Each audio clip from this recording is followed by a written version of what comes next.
I think it was the American statesman Benjamin Franklin who once wrote in a letter that the only thing certain in life are death and taxes. Well, I'm not trying to be morbid here, but I was kind of reminded of it yesterday when the Finance Minister Nirmala Sitharaman introduced a revised draft of the new income tax bill in the Lok Sabha, and it was passed without debate. Now, this new consolidated bill is a massive undertaking by the government to modernize the country's over 6 decades old Income Tax Act of 1961. And the core idea is to create a tax code that is shorter, simpler, and more transparent. You could think of it like this: they put the old, intimidating tax law on a crash diet and trimmed its word count by more than half from over 5 lakh words to a little over 2.5 lakhs now. But this is not just about abstract legal reform. It is about our salary, our investments, our property, and our financial future. The government is trying to simplify a complex system, but with every simplification come in new details, new fine print, and new things that you need to absolutely understand. So, today we will try to do just that. We are going to be cutting through all the complexities to answer one simple but critical question: how will these changes directly affect us? Welcome to Daybreak, a business podcast from the Ken. I'm your host Nigdha Sharma, and I don't chase the news cycle. Instead, every day of the week, my colleague Rahel Philippos and I will come to you with one business story that is worth understanding and worth your time. Today is Tuesday, the 12th of August.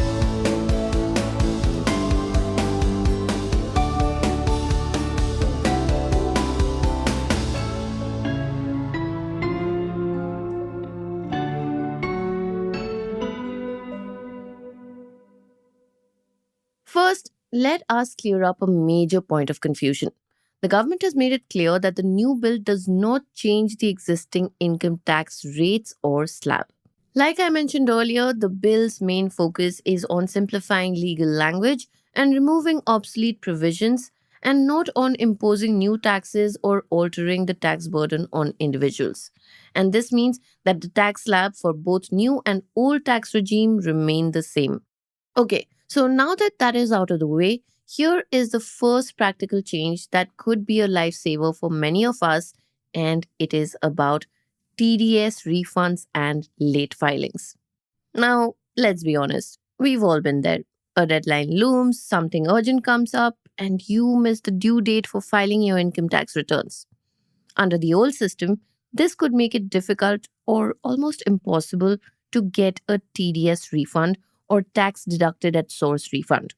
The Parliamentary Committee recognized this hardship and made a recommendation that taxpayers should be allowed to claim TDS refunds even after the due date for filing returns without incurring any fines. This is obviously a massive relief for anyone who might miss a deadline due to genuine reasons. The revised bill has accepted this recommendation, and it is a move towards a more compassionate and taxpayer friendly system. Now, let us talk about a more specific change that could affect you if you are a homeowner or a landlord: vacant properties. Under the existing law, you are taxed on either the actual rent you received or the reasonable expected rent, whichever is less, particularly for a period of vacancy. The initial draft of the new bill had a worrying change that could have led you to being taxed on a notional rent, even if your property was vacant and you received no income. The revised bill addresses this concern directly. It incorporates recommendations from the Parliamentary Committee to ensure that the annual value of a partially vacant let out property is determined fairly. The new language explicitly provides for a comparison of the actual rent received with the deeming rent, preventing you from being unfairly taxed on money you never earned. So, if you own a vacant property, this new bill with its new changes is a relief, but do learn more about the specifics of how your rental income is calculated. Coming up next, two more critical changes that could impact your wallet. Stay tuned.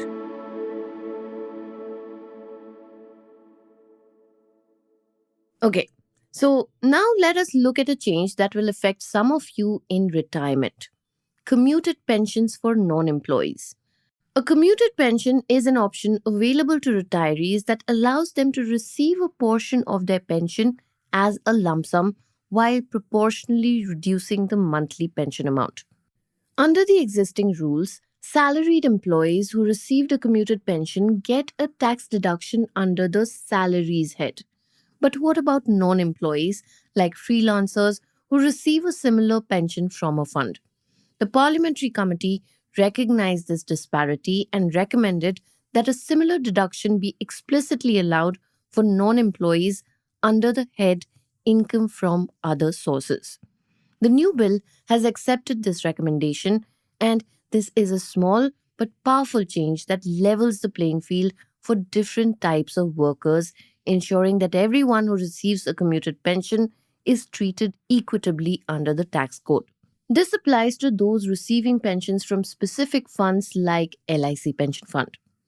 Also, the Indian government says that it will not bring back the old pension scheme for central government employees who are under the National Pension Scheme or NPS. The Finance Minister Nirmala Sitharaman said that OPS was too expensive for the government to sustain in the long run.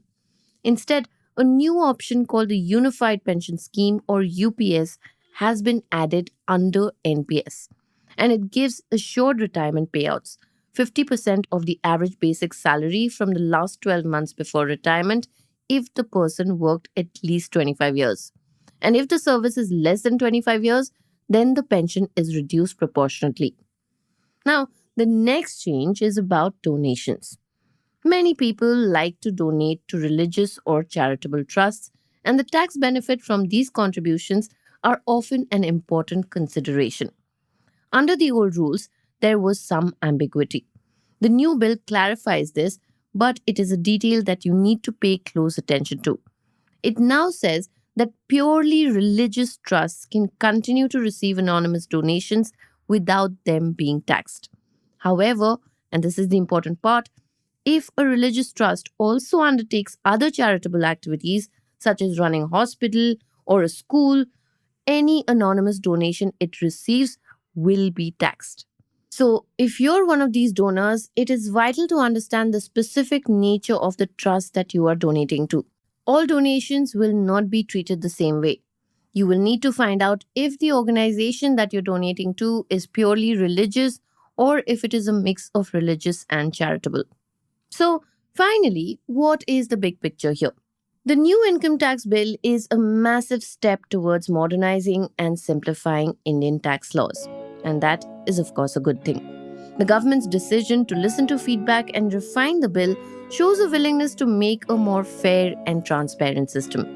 But here's the thing. While the bill aims for simplicity, it is up to us to stay informed. So, do pay close attention to the details and consult with a tax professional. When it comes to your money, being proactive is the best policy.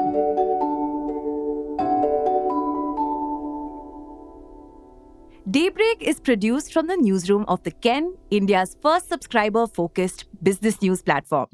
What you're listening to is just a small sample of our subscriber-only offerings.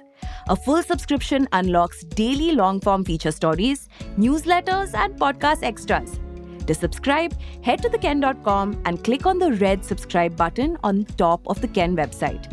Today's episode was hosted by Snigdha Sharma and edited by Rajiv CN.